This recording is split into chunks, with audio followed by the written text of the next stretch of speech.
रविन्द्र मिश्र विरुद्ध मिलन पाण्डेले दिए सर्वोच्चमा रिट। अबको केही दिनमा सबै नागरिकहरूलाई बुस्टर डोज दिने स्वास्थ्य मन्त्रीको भनाई। आगामी 3 वर्षमा द्रुत मार्गलाई 1 खर्ब 35 करोड बजेट चाहिने। थप 27 प्रकारका वस्तु आयातमा नेपाल सरकारले कडाई गर्यो। इन्डोनेसियाली नीतिले नेपाली पाम तेल उद्योग प्रभावित। दोहोरो अङ्कले घट्यो निप्से परिसूचक। 3.5 अर्ब पनि पुगेन कारोबार रकम। थारू समुदायले आरक्षण नदिनेको लिखित जवाफ माग। रेल सञ्चालनको तयारी। लेकबाट हाट बजार हटाउन सुरु। एसिड पीडितलाई मलम लगाउने कानुन फेरि निष्क्रिय। होटल या क्यान्ड यति बन्द गर्न निर्देशन। 5 तारे वर्गीकरण पनि रद्द। एसवी परीक्षा वैशाख 9 गतेदेखि सञ्चालन हुने। विदेशी मुद्रा सञ्चित जन घट्यो। अर्थतन्त्रका अधिकांश सूचक नकारात्मक। अटो चालक हत्या आरोपी युवक झापाबाट पक्राउ। राजेन्द्र लिङदेनले भने कमल थापाले पार्टी छाड्दैमा केही असर पर्दैन। एमसीसीमा खसी देखाएर फर्सी खुवाउन खोजिएको छ भन्दै चित्रबहादुर केसीको भनाई। कांग्रेस कार्य सम्पादन समितिको बैठक आज बस्ने। स्थानीय निर्वाचन बारेमा छलफल पनि हुने। गोकर्णेश्वरमा भौतिक उपस्थितिमै विद्यालय सञ्चालन। डडेलधुरा अस्पताललाई मेडिकल कलेज बनाउने सरकारको निर्णय। कोरोना संक्रमणबाट पछिल्लो 24 घण्टामा 14 जनाको मृत्यु। 2401 जनामा कोरोना संक्रमण पुष्टि। बागमतीमा सार्वजनिक सवारीको भाडा विद्युतीय माध्यमबाट तिर्न सकिने। माघ 28 गतेदेखि पशुपतिनाथको मन्दिर सबैका लागि खुला गरिने। बालुवाटार जग्गा प्रकरण। दोषीलाई उन्मुक्ति दिएको भन्दैमा अनुसन्धानकर्तामाथि नै सर्वोच्चमा रिट। एमसीसी तनावमा शेरबहादुर देउबा र प्रचण्ड बीच बालुवाटारमा भेटवार्ता। 42 करोड रोयल्टी नबुझाएको भन्दै या क्यान्ड यति होटलको इजाजत खुसियो। एमसीसी बारेमा आफैले तय गरेको समयसीमा नेपालका नेताले सम्मान गरून् भन्दै एमसीसी की अध्यक्ष फातिमा सुमारको भनाई। कोरोनाको अन्त्य गर्न धनी देशहरूले 14 बिलियन युरो तिर्नुपर्ने। बेलायतले 15,000 स्वास्थ्य कर्मी भर्ती गर्दै एमसीसी को सन्देश। 20 दिनमा संसद पारित नभई फिर्ता हुन्छ। दर्शकवृन्द नमस्कार। तपाईहरुलाई फेरि पनि स्वागत छ हाम्रो च्यानल स्मार्ट खबरमा। मारे न्युपानी दैनिक जस्तै तपाईहरुमा आजका पनि मुख्य समाचारहरू लिएर उपस्थित भइसकेका छौं। हाम्रो मेहनतका लागि तपाईहरुले यो भिडियोलाई एउटा लाइक अवश्य गर्नुहोला। त्यसैगरी यदि तपाईहरुले अहिलेसम्म हाम्रो च्यानल स्मार्ट खबरलाई सब्स्क्राइब गर्नुभएको छैन भने सब्स्क्राइब गर्नुहोला। साथै छेउमा रहेको बेल घण्टीमा क्लिक गरी अलमा क्लिक गर्न पनि नबिर्सिनुहोला। आउनुहोस् आजका मुख्य समाचारतर्फ लागौं। दर्शकवृन्द पहिलो समाचार सुरु गरौं। नेपाल सरकारले थप 27 प्रकारका वस्तु आयातमा कडाई गरेको प्रसंगबाट। नेपाल राष्ट्र बैंकले थप 27 प्रकारका वस्तु आयातमा कडाई गरेको छ। बुधबार एक सूचना जारी गर्दै केन्द्रीय बैंकले यसअघिको सूचनामा थप संशोधन गर्दै आयातमा कडाई गरेका वस्तुको प्रकार 4 दर्जन पुर्याएको छ। बुधबार राष्ट्र बैंकले गेडागुडी, पिठो, पिना, कपडा, मेटल, ड्राई फ्रुट सहित थप 27 प्रकारका वस्तु आयातमा कडाई गरेको हो भने बढ्दो आयात र घट्दो रेमिट्यान्स लगायतका कारण विदेशी विनिमय सञ्चितमा दबाव परेपछि यस्तो व्यवस्थापन गरिएको केन्द्रीय बैंकका प्रवक्ता डाक्टर गुणाकर भट्टले हामीलाई जानकारी दिनुभएको छ। विदेशी विनिमय सञ्चितमा मुलुकमा दबाव परेको छ र यसअघिको बाहेक थप 27 वस्तुको आयातमा कम्तीमा 50 देखि 100% सम्म नगद मार्जिनको व्यवस्था गरेका छौं भन्दै प्रवक्ता डाक्टर भट्टले भनेका छन्। राष्ट्र बैंकको नयाँ सूचना अनुसार अब आयातकर्ताहरूले यसअघिका 300 प्रकारका वस्तु बाहेक थप 47 प्रकारका माल वस्तु आयातमा नगद मार्जिनको व्यवस्था भएको छ। यसअघि 20 प्रकारका वस्तुमा मात्रै नगद मार्जिन लगाइएको थियो। माध्यमिक शिक्षा परीक्षा एसई वैशाख 9 गतेदेखि हुने भएको छ। बुधबार बसेको राष्ट्रिय परीक्षा बोर्डको बैठकले एसई वैशाख 9 गतेदेखि 20 गतेसम्म सञ्चालन गर्ने निर्णय गरेको हो भने परीक्षाको समय तालिका भने बिहीबारको गोरखापत्र वा बोर्डको वेबसाइटमा सार्वजनिक गर्ने जानकारी दिएको छ भने त्यो तालिका सार्वजनिक हुने बित्तिकै तपाईहरुले हाम्रो च्यानलमा पनि त्यो खबरलाई सुन्न हेर्न पाउनुहुनेछ।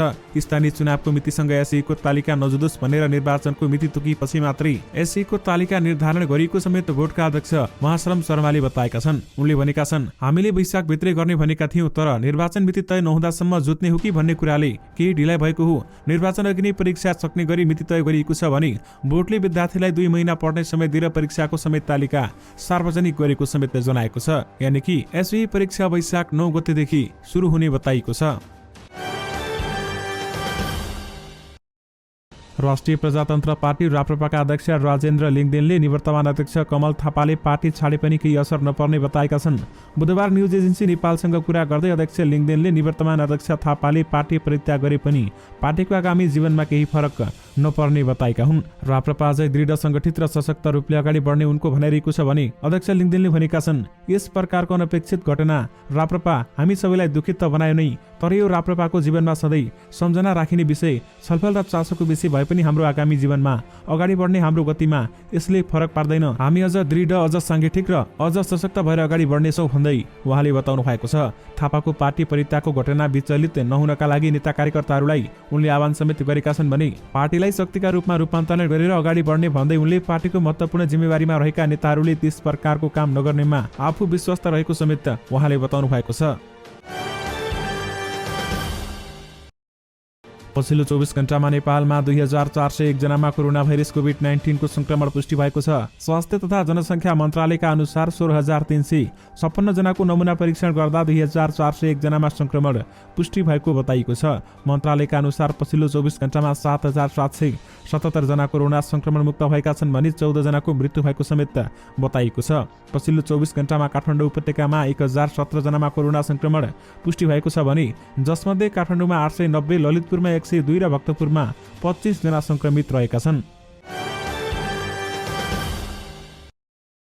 कोरोनाको नयाँ भेरिएन्ट ओमिक्रोनले देशमा आएको तेस्रो लहरका कारण माघ सुरुदेखि नै बन्द गरिएको पशुपतिनाथको मन्दिर माघ 28 गते शुक्रबारदेखि खुला हुने पशुपति क्षेत्र विकास कोषले जानकारी दिएको छ। कोषका सदस्य सचिव डाक्टर मिलन कुमार थापाले जारी गरेको सूचनामा विश्व स्वास्थ्य संगठन र सरकारले जारी गरेको स्वास्थ्य मापदण्ड पालना गरी शुक्रबार मन्दिर खोलिने समेत उल्लेख गरिएको छ। कोरोना संक्रमण बढे पनि माघ 5 गते पशुपति मन्दिर कोषले रद्द गरेको थियो भने मन्दिर बन्द भएपछि नित्य पूजा मात्र भइरहेको थियो। कोषले आज शुक्रबार एक सूचना जारी गरेर जिल्ला प्रशासन कार्यालय काठमाडौँले माघ 23 गतेको आदेशमा मठ मन्दिर, मस्जिद, गुम्बा, चर्च लगायतका स्थानमा जनस्वास्थ्य सुरक्षा मापदण्ड पालना गरी एक पटकमा 50 जना भन्दा बढी नबढ्ने गरी पूजा, ध्यान वा प्रार्थना गर्न सकिने उल्लेख भएकाले मन्दिर खोल्न लागेको समेत जनाइएको छ। कोषले महाशिवरात्रिका लागि तयारी समेत गरिरहेको छ। बालुवाटार स्थित सरकारी जग्गा हिनामिना प्रकरणमा संलग्नलाई कीर्तिको कसुरमा मुद्दा नचलाई उन्मुक्ति दिएको भन्दै सर्वोच्च अदालतमा 5वटा कार्यालय विरुद्ध रिट दर्ता भएको छ। गृह मन्त्रालयमा महानिदेशकको कार्यालय, जिल्ला सरकारी वकिल कार्यालय काठमाडौँ, प्रहरीको केन्द्रीय अनुसन्धान ब्युरो र सम्पत्ति शुद्धिकरण अनुसन्धान विभाग विरुद्ध बुधबार रिट दर्ता भएको सर्वोच्चका प्रवक्ता बाबुराम दाहालले जानकारी दिनुभएको छ। 350 भन्दा बढीलाई प्रतिवादी बनाउँदै सिआइबीले पुस 22 गते जिल्ला सरकारी वकिल कार्यालयमा राहीसहितको अनुसन्धान प्रतिवेदन बुझाएको थियो भने तर वकिल कार्यालयले अनुसन्धान अपुरो भएको भन्दै 2 वर्षपछि 26 गते सिआइबीलाई नै फिर्ता पठाइदिएको थियो। अपराधिक कार्यमा संलग्नहरूलाई उन्मुक्ति दिन प्रहरी प्रतिवेदन फिर्ता गरेको रिटमा उल्लेख गरिएको छ भने महानिदेशक खम्बाबहादुर खातीले जिल्ला सरकारी वकिल कार्यालयका पदाधिकारीहरूलाई आफ्नो कार्यालयमा बोलाएर यस्तो निर्देशन दिएको दावी समेत गरेका छन्। यानि कि बालुवाटार जग्गा प्रकरणमा दोषीलाई उन्मुक्ति दिएको भन्दै अनुसन्धानकर्तामाथि नै सर्वोच्चमा रिट परेको छ। अमेरिकी सहयोग परियोजना मिलेनियम च्यालेन्ज कर्पोरेसन एमसीसीले फेब्रुअरी 28 सम्म सम्झौता नेपालको संसदबाट पास नभई फिर्ता हुने सन्देश दिएको छ। बुधबार साँझ भएको भर्चुअल अन्तर्क्रियामा बोल्दै एमसीसीकी उपाध्यक्ष फतिमा सुमारले नेपालमा एमसीसी कार्यान्वयनका लागि आगामी 3 हप्ता निकै महत्त्वपूर्ण रहेको बताएकी छन्। फेब्रुअरी अन्तिमको समयमा सीमा नेपाल सरकारका प्रधानमन्त्री शेरबहादुर देउबा र माओवादी केन्द्रका अध्यक्ष पुष्पकमल दाहाल प्रचण्डले आफै तोकेको हुनाले फेरि समय थप्न नसकिने समेत उनले बताएकी छन्। फेब्रुअरी 28 सम्ममा समय सीमा एमसीसी सम्झौता संसदमा टेबल गर्न वा छलफल गर्नलाई होइन, पास गर्नलाई हो। सुमारले भनिन्, हरेक समय सीमा र सम्झौताको अर्थ हुन्छ अब फेरि ढिला गर्न हामी अर्को बहाना स्वीकार्न सक्दैनौँ।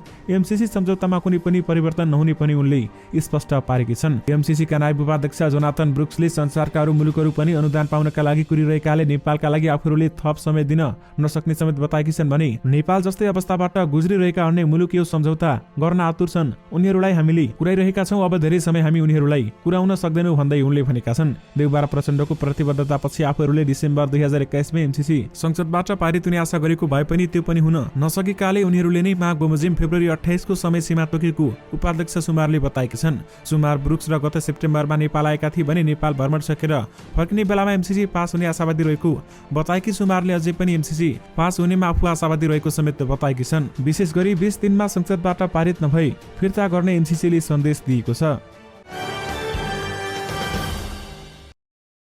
विश्व स्वास्थ्य संगठन डब्ल्युएचओले कोभिड महामारी अन्त्य गर्न धनी मुलुकहरूलाई तत्काल 14 बिलियन युरो तिर्न आग्रह गरेको छ। डब्ल्युएचओले बुधबार विश्व कोभिड महामारी अन्त्यका लागि धनी मुलुकहरूलाई तत्काल 14 बिलियन युरो उपलब्ध गराउन आग्रह गरेको हो।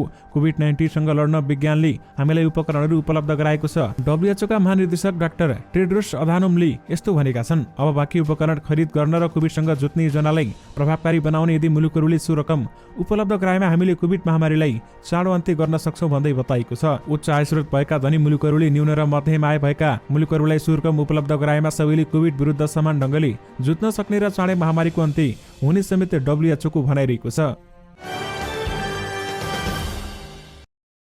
प्रधानमन्त्री शेरबहादुर देउवा र नेकपा माओवादी केन्द्रका अध्यक्ष प्रचण्डबीच बुधबार छलफल भएको छ।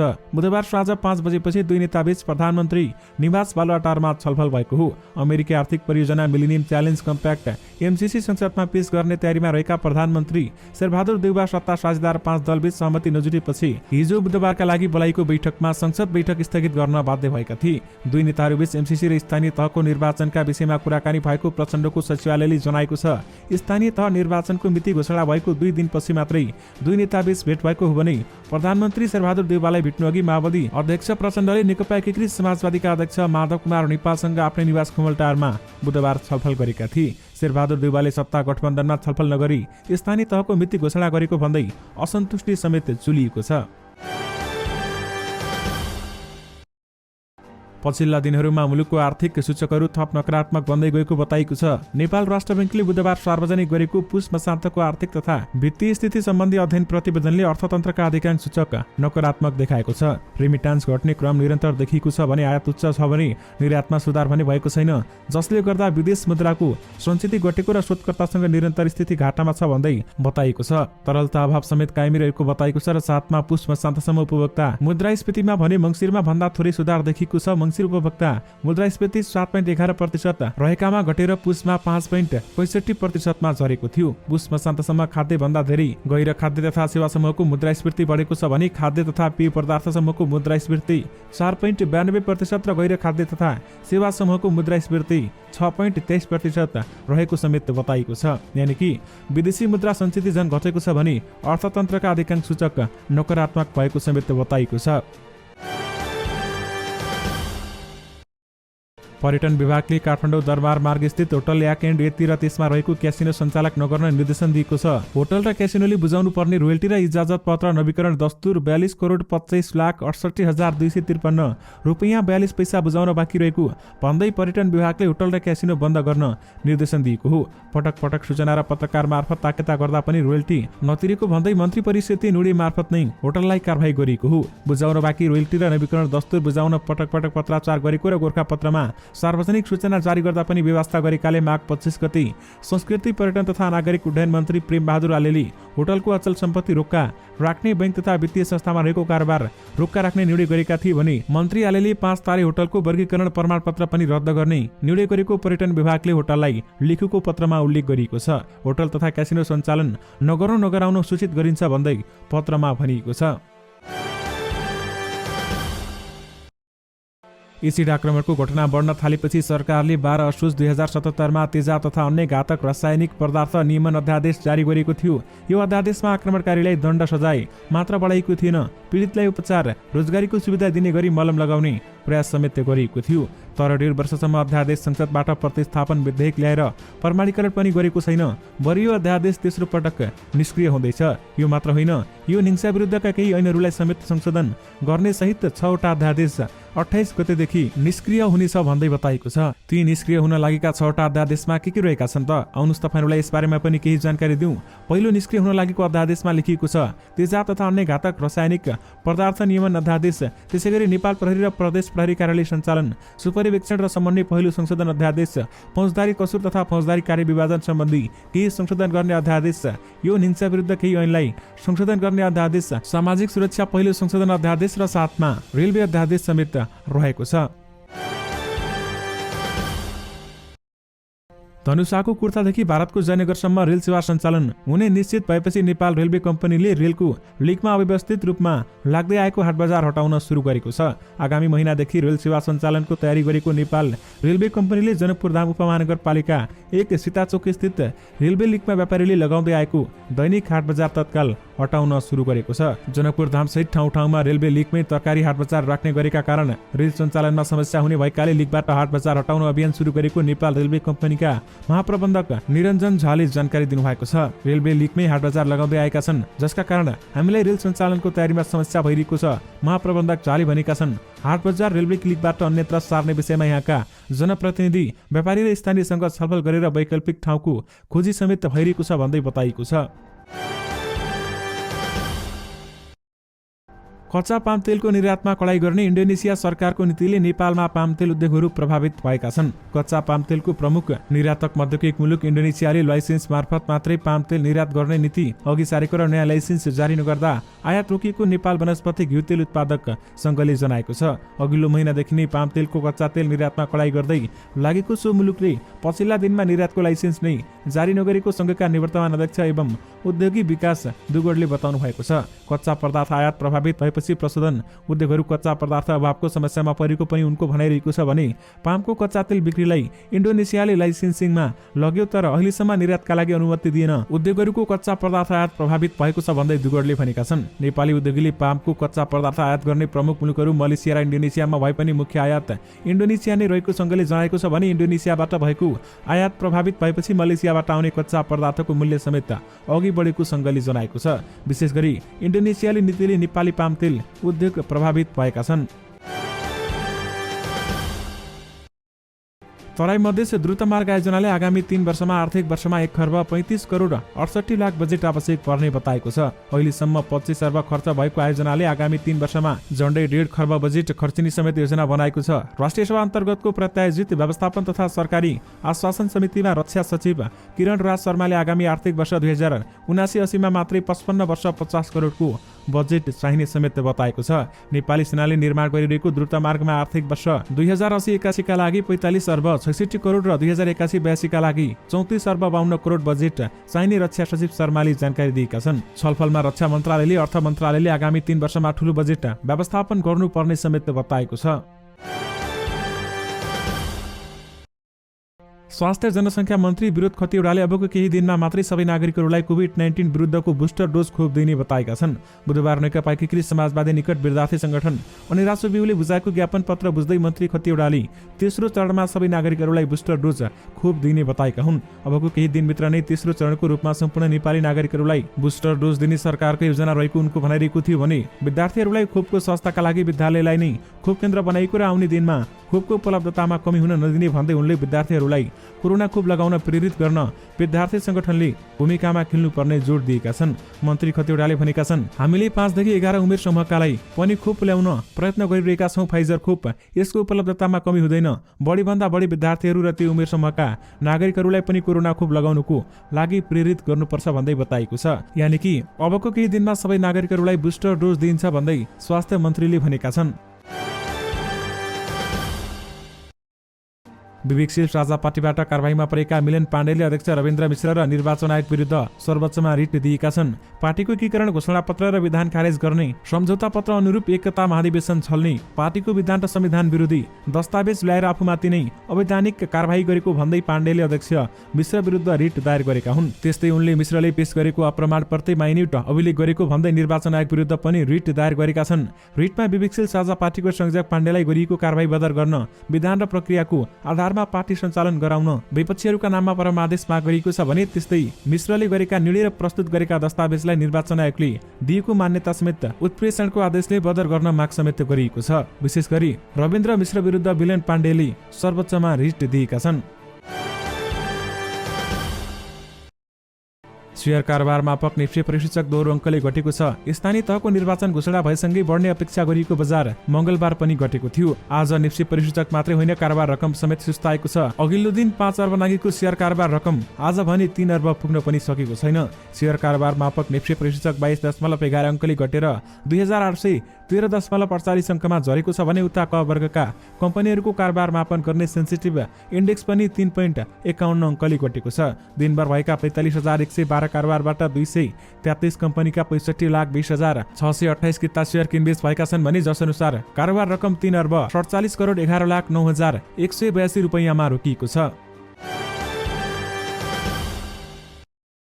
सर्वोच्च अदालतले कर्णाली प्रदेश लोकसेवा आयोगले विभिन्न पदमा गरेको विज्ञापन यथास्थितिमा राख्न अन्तर्कालीन आदेश जारी गरेको छ। थारू समुदायलाई आरक्षण नछुटाएको भन्दै सर्वोच्च अदालतमा दायरको रिटको सुनाई गर्दै न्यायाधीश तेजबहादुर केसीको इजलासले रिट निवेदक र विपक्षी दुवै पक्षलाई फागुन 9 गते छलफलमा बोलाएको र त्यतिन्जेलसम्म परीक्षा सञ्चालन नगरी यथास्थितिमा राख्न अन्तर्कालीन आदेश समेत दिएको हो भन्दै बताएको छ। कर्णाली प्रदेश लोकसेवा आयोगले पुस 27 गते गरेको विज्ञापनमा थारू समुदायले आरक्षण नछुटाएको भन्दै थारू कल्याणकारी सभार अधिवक्ता श्रवण कुमार चौधरीले सर्वोच्चमा रिट दिएका थिए। सर्वोच्चले थारू समुदायलाई छुट्टै आरक्षणको व्यवस्था नगर्नुको कारण पनि विपक्षीहरूसँग माग गरेको छ। राष्ट्रिय जनमोर्चाका अध्यक्ष चित्रबहादुर केसीले अमेरिकाले एमसीसीका नाममा खसी देखाएर फर्सी भिडाउन खोजेको आरोप लगाएका छन्। बुधबार राष्ट्रिय जनमोर्चा सहितका विभिन्न राजनीतिक दलले एमसीसीको विरोधमा प्रदर्शन गरेपछि आयोजित सभामा बोल्दै केसीले अमेरिकाले आफ्नो स्वार्थपूर्तिका लागि एमसीसी परियोजना नेपाललाई भिडाइरहेको टिप्पणी समेत गरेका छन्। नेपाली जनताकै भेडा हुन्, बेवकुफ हुन्, त्यो पैसा आएर यहाँ विकास हुने भए, विद्युतको विकास हुने, बाटोको विकास हुने भए नेपाली जनताले यस्तो जुलुस गर्नु पर्थ्यो होइन नि, देखाउने खसी खुवाउने फर्सी हो भन्दै उनले भनेका छन्। काठमाडौँको गोकुलेश्वर नगरपालिकाका विद्यालय आइतबारदेखि भौतिक उपस्थितिमै सञ्चालनमा आएका छन्। सरकारले फागुन 1 देखि नै भौतिक रूपमा विद्यालय सञ्चालन गर्ने निर्णय गरेको थियो, तर कोभिड-19 संक्रमणको जोखिम कम भएको भन्दै नगरपालिकाले आइतबारदेखि नै विद्यालय सञ्चालन गर्ने निर्णय गरेको हो। नगरपालिकाकी उपप्रमुख शान्ति नेपालले सबै क्षेत्र खुला हुँदा विद्यालय मात्रै बन्द गरेर बालबालिकालाई सिकाइबाट वञ्चित गराउनु हुँदैन भनेर खोल्ने निर्णय भएको बताउँछिन् भने उनले भनेकी छिन् पार्टी प्यालेस, सार्वजनिक यातायात, बिहे भोज लगायतका सबै खुला छ, विद्यालय मात्रै बन्द गरेर बालबालिकालाई पढ्नबाट वञ्चित गराउनु हुँदैन भनेर खोल्न निर्णय गरेका हुँ भन्दै उहाँले बताउनु भएको हो। सरकारले डडेलधुरा अस्पताललाई मेडिकल कलेजका रूपमा विस्तार गर्ने भएको छ। मन्त्री परिषदको माघ 10 गते बसेको बैठकले डडेलधुरा अस्पताललाई मेडिकल कलेजका रूपमा अगाडि बढाउने निर्णय गरेको छ भने मेडिकल कलेज भने सुदूरपश्चिम विद्यालय अन्तर्गत हुने समेत बताइएको छ। मन्त्री परिषदको निर्णयमा भनिएको छ स्वास्थ्य जनसङ्ख्या मन्त्री, शिक्षा विज्ञान तथा प्रविधि मन्त्रालय र सुदूरपश्चिम विश्वविद्यालयको समझदारीबाट सुदूरपश्चिम विश्वविद्यालय अन्तर्गत नेपालको स्वामित्वमा नेपाल सरकारमै रहने तथा डडेलधुरा अस्पताल नै आधार संकायका रूपमा विकास हुने मेडिकल कलेज स्थापना गर्न स्वास्थ्य मन्त्रालयको समन्वयमा शिक्षा मन्त्रालयले प्राथमिकताका साथ अघि बढाउने भएको छ। बागमती प्रदेशमा चल्ने सार्वजनिक सवारी साधनको भाडा अब विद्युतीय प्रणालीबाट तिर्न मिल्ने भएको छ। बागमती प्रदेश सरकारले बुधबार बसेको मन्त्री परिषद बैठकले प्रदेशमा चल्ने सार्वजनिक सवारी साधनको भाडा विद्युतीय माध्यमबाट तिर्न मिल्ने व्यवस्था गर्ने निर्णय समेत गरेको छ। प्रदेश सरकारका प्रवक्ता समेत रहेका आन्तरिक मामिला तथा कानून मन्त्री कृष्ण प्रसाद शर्मा खनालले प्रदेशमा चल्ने सार्वजनिक सवारी साधनलाई क्यासलेस बनाउन सरकारले विभिन्न मापदण्ड बनाउने निर्णय गरेको जानकारी समेत दिएका छन्। उनले भनेका छन् 22 रुपियाँ भाडा तिर्न 25 रुपियाँ दियो भने बाँकी 3 रुपियाँ फिर्ता आउँदैन। त्यसले सार्वजनिक सवारीको भाडा पारदर्शी बनाउन क्यासलेस विधि अपनाउन आवश्यक प्रक्रिया अघि बढाउने निर्देश समेत गरेका हुँ भन्दै उनले बताएका हुन्। खनालले विद्युतीय माध्यमबाट यात्रुले भाडा तिर्ने व्यवस्था गर्दा सहज, सरल र पारदर्शी हुने विश्वास व्यक्त गरेका छन्। उनले विद्युतीय माध्यममा पनि कसरी भाडा भुक्तानी गर्ने भन्ने विषयमा विभिन्न मापदण्ड बनाउने समेत बताएका छन्। त्यसैगरी प्रदेश सरकारले भक्तपुर महानगरपालिकालाई पनि प्रशासकीय भवन निर्माणका लागि 50% लगानी गर्ने पनि निर्णय गरेको छ। नवलपुरको कवासुतीमा माघ 17 गते अटो चालकको हत्या गरेका अभियुक्तमा एकजना युवकलाई प्रहरीले झापाबाट पक्राउ गरेको छ। कवासुती नगरपालिका वडा नम्बर 13 मा गैरी घर भएका 52 वर्षका माधव प्रसाद गिरीको हत्याको आरोपमा कवासुतीकै 20 वर्षका पृथ्वी भुजेललाई पक्राउ गरेको जिल्ला प्रहरी कार्यालय नवलपुरले जनाएको छ। प्रहरीका अनुसार 20 वर्षका भुजेल नेपाल भारत सीमाको काँकडभिट्टाबाट बुधबार साँझ पक्राउ परेका हुन् भने बिहीबार साँझसम्म पक्राउ परेका अभियुक्त भुजेललाई नवलपुर ल्याइसक्ने प्रहरीले जनाएको छ भने भुजेल घटना लगत्तै फरार रहेका थिए। दर्शक महानुभाव, यससँगै तपाईहरुमाझ आजका सबै मुख्य समाचारहरू राखिसकेका छौं। फेरि पनि तपाईहरुमाझ नयाँ रिपोर्टहरूको साथमा उपस्थित हुने नै छौं। अहिलेलाई भने मलाई बिदा दिनुस्। नमस्कार।